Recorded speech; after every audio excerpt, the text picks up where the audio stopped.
Handa nang sumuko ang Abu Sayyaf leader na si Radulan Sahiron.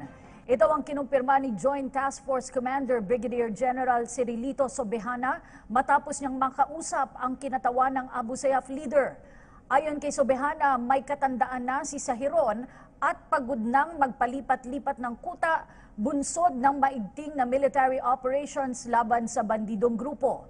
Gayunman, iginiit ni Sahiron na susuko lang siya kung ipapangako ng militar na hindi siya ibibigay sa US government. Kabilang kasi si Sahiron sa most wanted list ng Federal Bureau of Investigation na may $1 milyong na patong sa ulo. Aminado naman ng AFP na kapag natuloy ang pagsuko ni Sahiron at ng kanyang grupo ay mababawasan ng 70% ang puwersa ng Abu Sayyaf sa Tawi-Tawi, Basilan at Sulu. Sa kaugnay na balita, welcome move. Ito ang naging sagot ng liderato ng Armed Forces of the Philippines sa alok na ₱1 milyong pabuya ni Pangulong Rodrigo Duterte sa sinumang makatutulong sa tuluyang paglansag sa Abu Sayyaf Terrorist Group. Ayon sa tagapagsalita ng AFP na si Brigadier General Restituto Padilla, welcome development ang ilalabas na pabuya ng Pangulo upang tuluyang matunto ng 7 natitira pang bandido na una nilang nakasagupa sa Inagbanga, Bohol. Umaasa ang militar na sa tulong ng reward money ay makakatulong ito para matunton ang kuta ng mga bandido at matuldukan na ang paghahasik nila ng karahasan hindi lamang sa Bohol kundi maging sa iba't ibang panig ng bansa. Una nang naglabas ng ultimatum ang Pangulong Duterte na arestuhin ang mga Abu Sayyaf, buhay man o patay. Ngunit mas ninanais ng Pangulo na mapatay na lamang ang mga ito.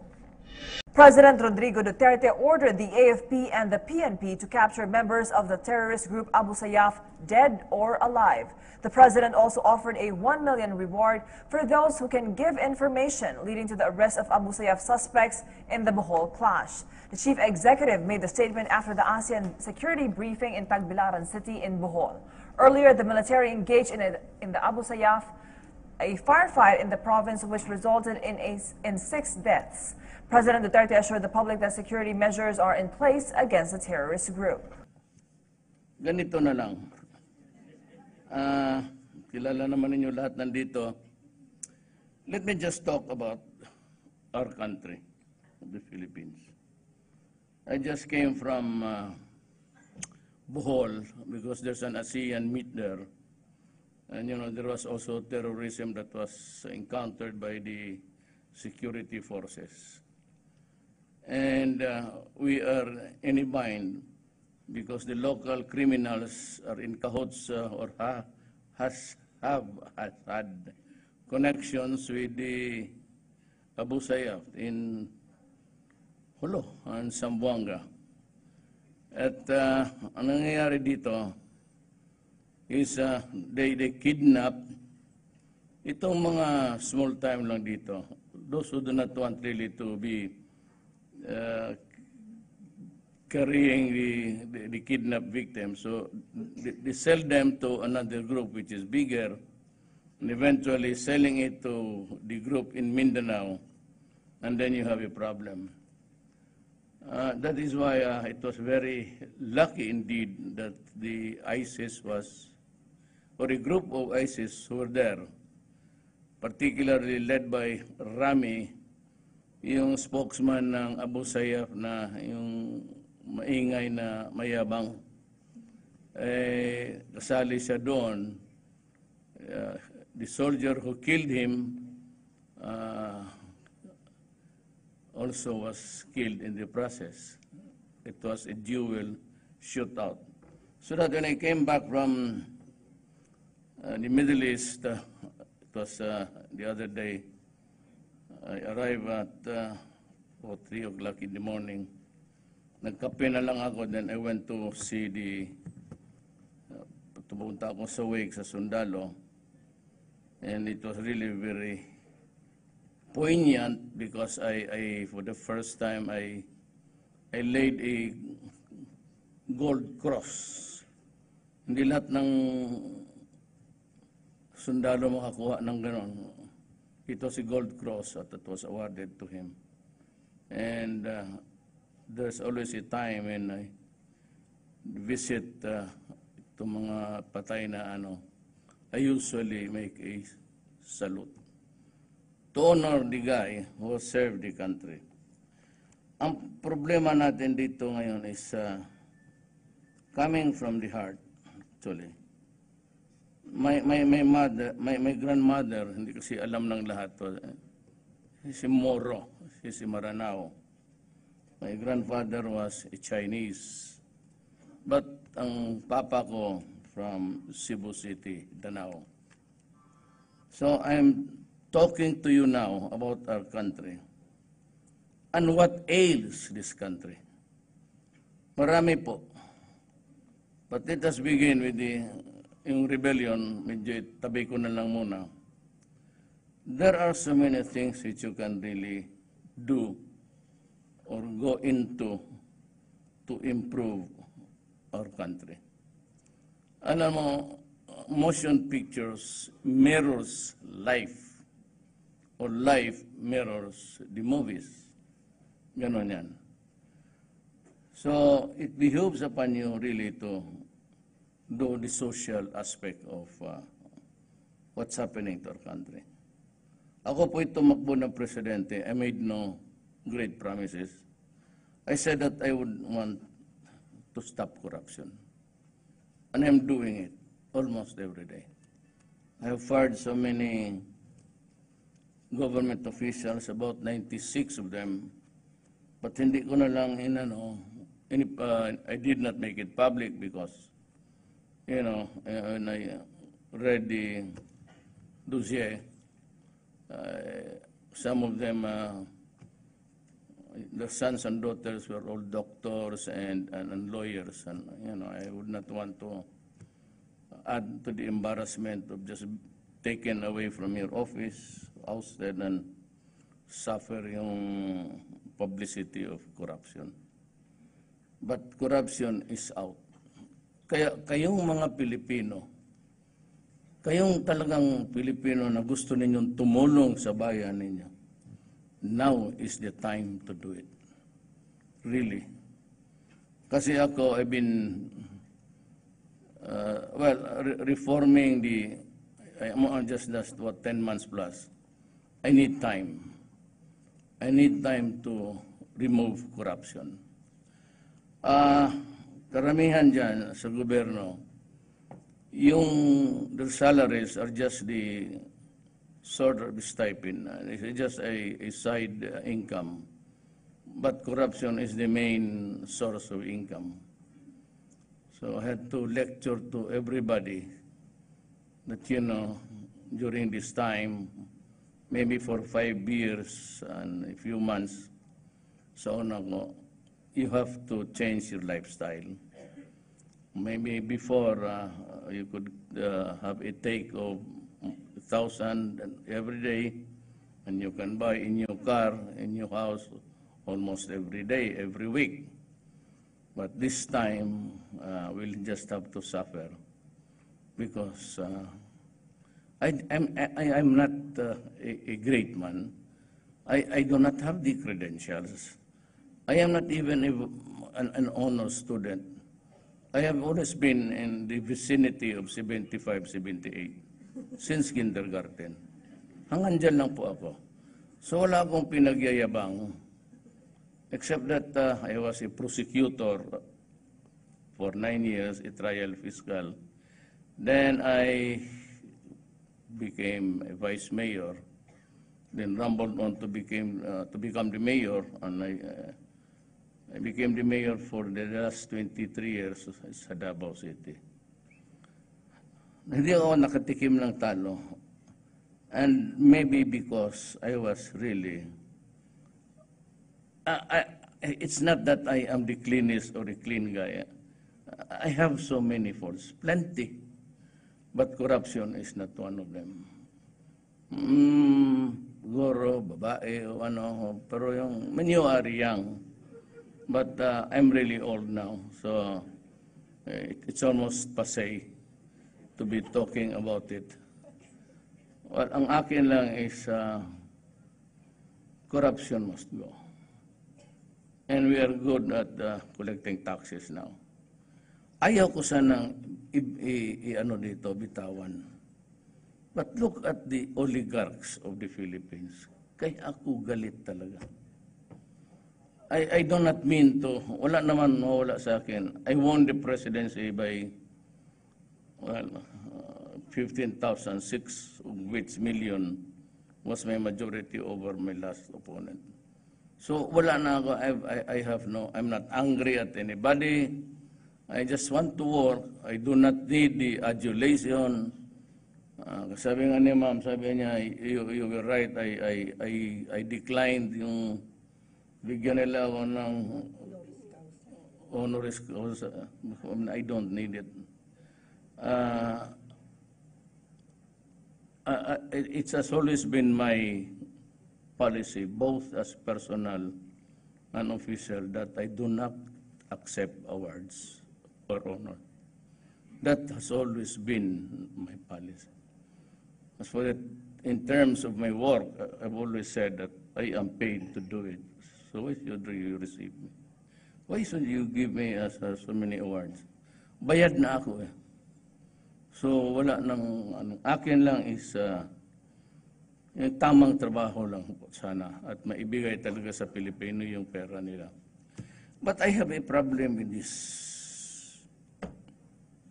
Ayaw kong gustong ma-insulto. Pero yung Mylong tawag nila dyan sa Makati, it was owned by the government. And it is now in the name of Sanbar. And they owe government something like 1.6 billion. That was a case that was filed several years ago. Until now, it's still in the Supreme Court. Yung spokesman ng Abu Sayyaf na yung maingay na mayabang, kasali siya doon. The soldier who killed him also was killed in the process. It was a duel shootout. So that when I came back from the Middle East, it was the other day, I arrived at 3 o'clock in the morning. Nagkape na lang ako, then I went to see pumunta ako sa wake sa Sundalo. And it was really very poignant because I for the first time, I laid a gold cross. Hindi lahat ng sundalo makakuha ng gano'n. Ito si gold cross at it was awarded to him. And there's always a time when I visit itong mga patay na I usually make a salute to honor the guy who served the country.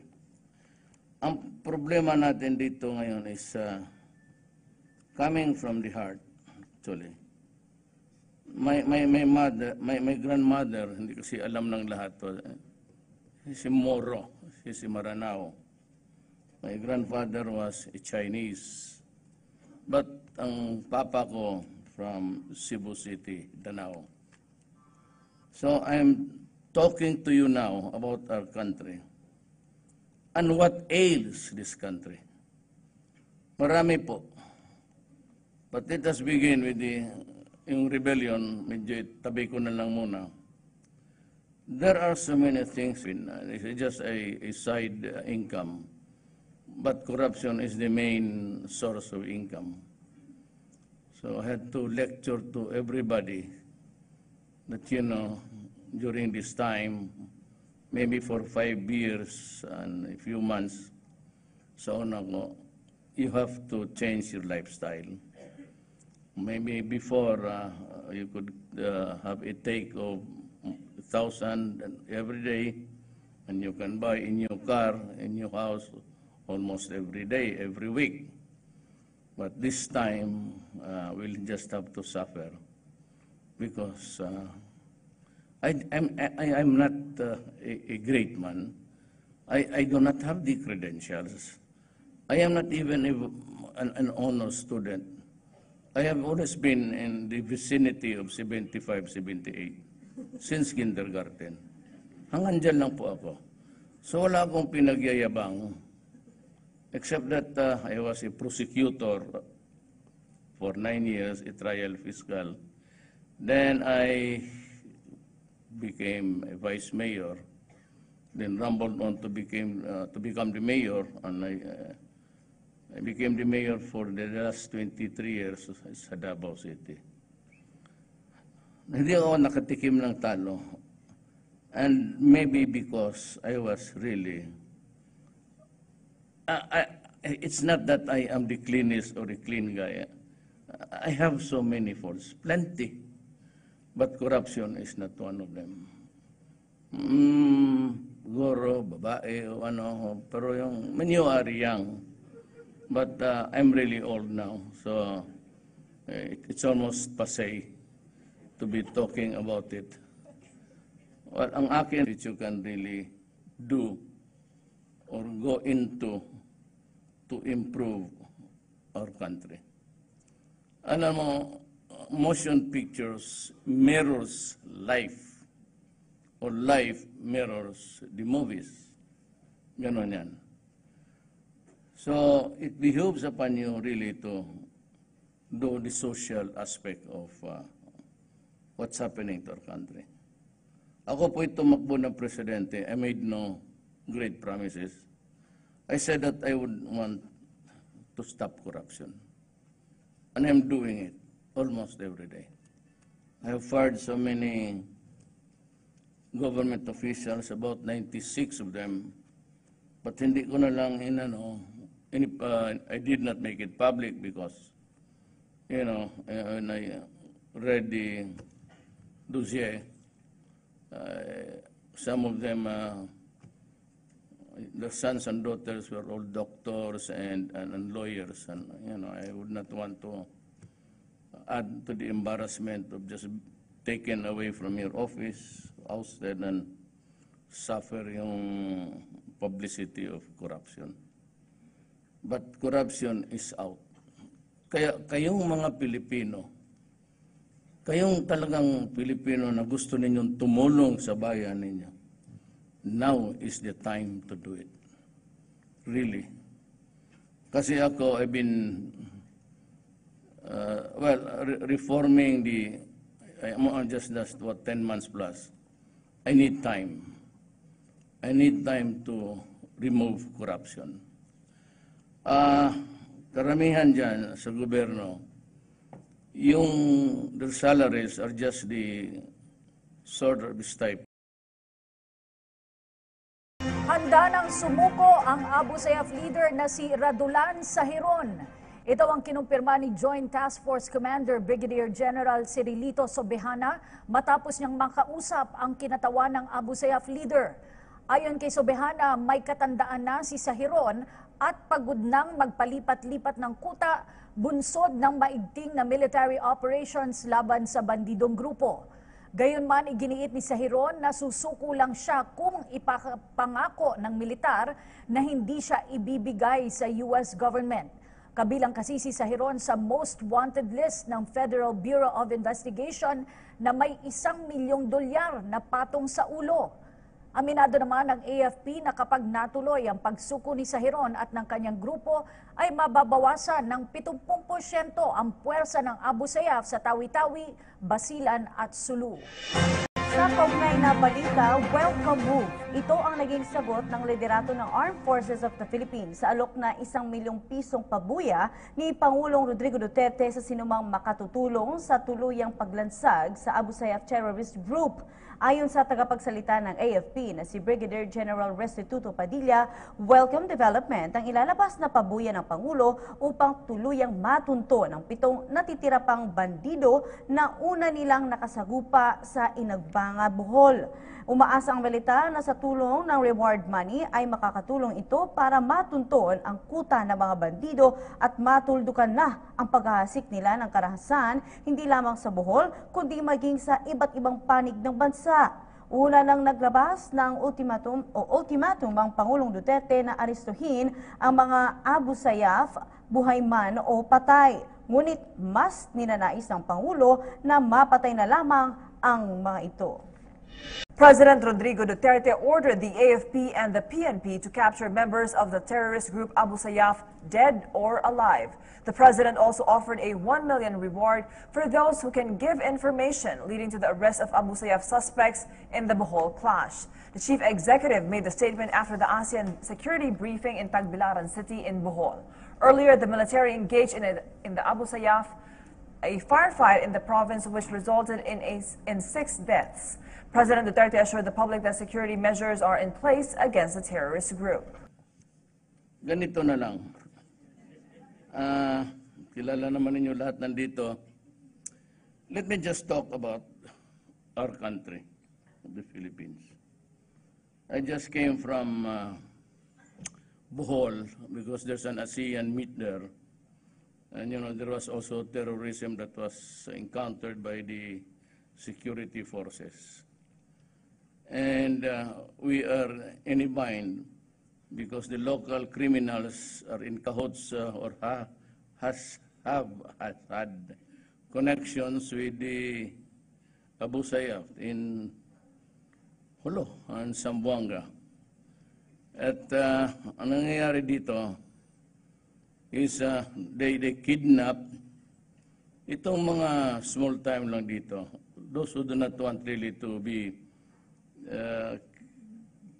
carrying the kidnapped victims. So they sell them to another group which is bigger and eventually selling it to the group in Mindanao, and then you have a problem.